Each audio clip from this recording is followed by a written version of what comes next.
Assalamualaikum warahmatullahi wabarakatuh. Saya Nurhana Afriska Putri Rusada dari Fakultas Psikologi Universitas Muhammadiyah Purwokerto. Saya akan menyampaikan materi tentang hambatan belajar. Yang pertama, saya akan menjelaskan tentang pengertian belajar. Belajar adalah perubahan tingkah laku pada individu-individu yang belajar.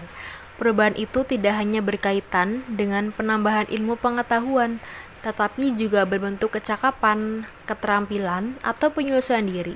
Jadi, dapat dikatakan bahwa belajar itu sebagai rangkaian kegiatan jiwa raga yang menuju perkembangan pribadi manusia seutuhnya. Selanjutnya, proses pembelajaran. Proses pembelajaran merupakan proses komunikasi, yaitu proses penyampaian pesan dari sumber pesan melalui saluran atau media tertentu ke penerima pesan. Pesan, sumber pesan, saluran atau media, dan penerima pesan adalah komponen-komponen proses komunikasi.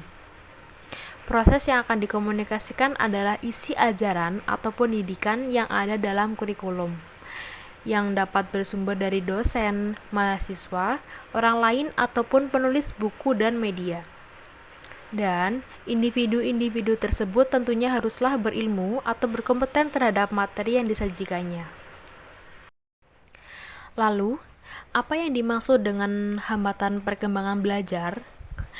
Pada tahun 1987, The National Joint Committee on Learning Disabilities menetapkan bahwa hambatan perkembangan belajar adalah suatu istilah umum yang berkenaan dengan hambatan pada kelompok heterogen yang benar-benar mengalami kesulitan dalam memahami dan menggunakan kemampuan pendengarannya, pembicaraannya, membaca, menulis, berpikir, atau matematik.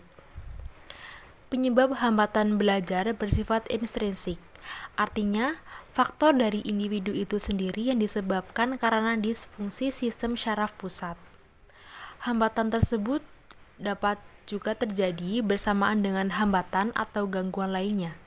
Misal seperti hambatan penginderaan atau tunarungu atau tunanetra, terbelakang mental, hambatan sosial dan emosi, atau disebabkan oleh pengaruh lingkungan. Misal perbedaan kultur, pengajaran yang tidak cukup atau tidak sesuai, atau faktor psikogenik. Pada prinsipnya, hambatan yang terjadi ini bukanlah akibat langsung dari gangguan atau hambatan karena faktor-faktor eksternal tersebut.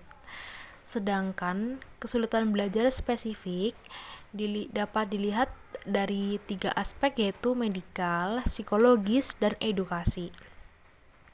Pada aspek medikal, kesulitan belajar dapat diidentifikasikan dari fakta adanya gangguan psikis atau anatomis.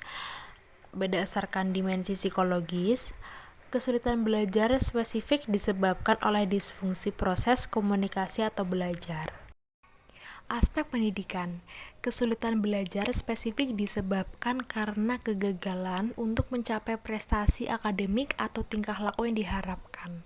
Lalu, sebagai contoh, saya akan menjelaskan terkait hambatan belajar terhadap mahasiswa yang melakukan pembelajaran secara daring.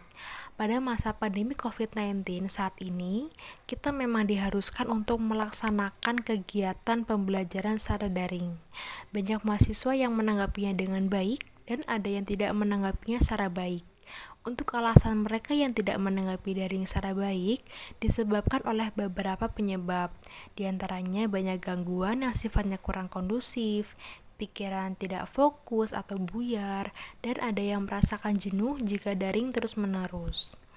Ada pula yang beranggapan bahwa bukan hanya tugas lebih menumpuk, tetapi juga banyak distraction saat sedang belajar. Ternyata kelas tatap muka pun punya feel yang beda. Interaksi langsung itu cenderung mendukung proses pembelajaran.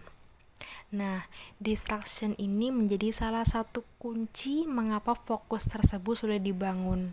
Salah satu faktor yang membangun fokus tergantung pada dorongan eksternal yang secara garis besar ada 2 prinsip, yaitu prinsip kesenangan dan prinsip aturan.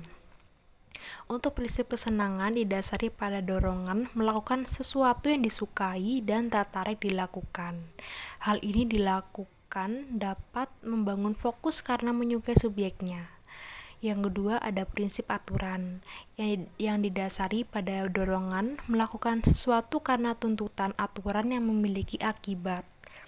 Prinsip tersebut juga dapat mendorong kemauan seseorang untuk melakukan sesuatu dan mendorong lebih fokus. Sebaiknya kita mengetahui kita tergerak oleh prinsip yang mana saat belajar, apakah prinsip kesenangan ataupun prinsip aturan. Jika sudah tahu, kita perlu berusaha untuk menyeimbangkan hal tersebut.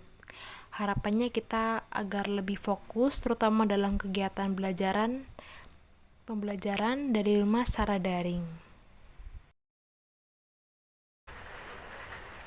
Demikian penjelasan yang dapat saya sampaikan. Apabila ada kesalahan, mohon maaf. Terima kasih. Wassalamualaikum warahmatullahi wabarakatuh.